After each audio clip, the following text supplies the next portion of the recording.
हर कुंवारी लड़की और कुंवारे लड़के को यह कहानी जरूर सुननी चाहिए। कोई भी लड़की की सुंदरता उसके चेहरे से ज़्यादा दिल की होती है। अशोक भाई ने घर में पैर रखा और बोलते हैं, अरे सुनती हो? आवाज़ सुनते ही अशोक भाई की पत्नी हाथ में पानी का गिलास लेकर बाहर आती है और बोलती है, अपनी सोनल के लिए रिश्ता आया है। अच्छा भला इज्जतदार और सुखी परिवार है। लड़के का नाम युवराज है, बैंक में काम करता है। बस सोनल हाँ कह दे तो सगाई कर देते हैं। सोनल उनकी एकमात्र लड़की थी। घर में हमेशा आनंद का वातावरण रहता था।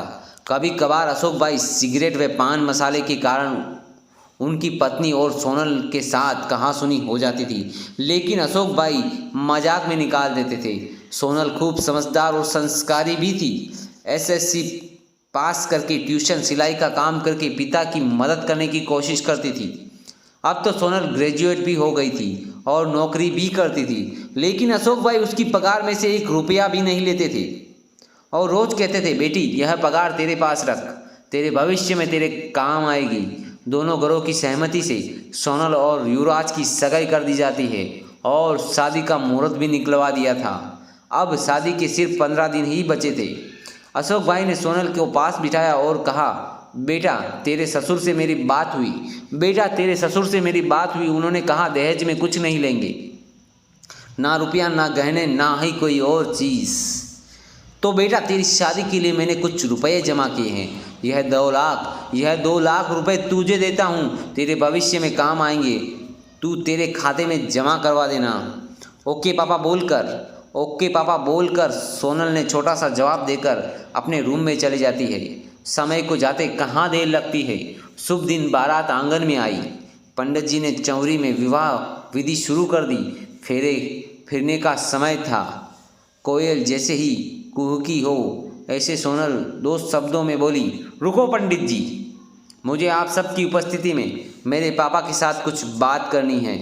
पापा आपने मुझे लाड़ प्यार से बड़ा किया, पढ़ाया लिखाया, खूब प्रेम दिया।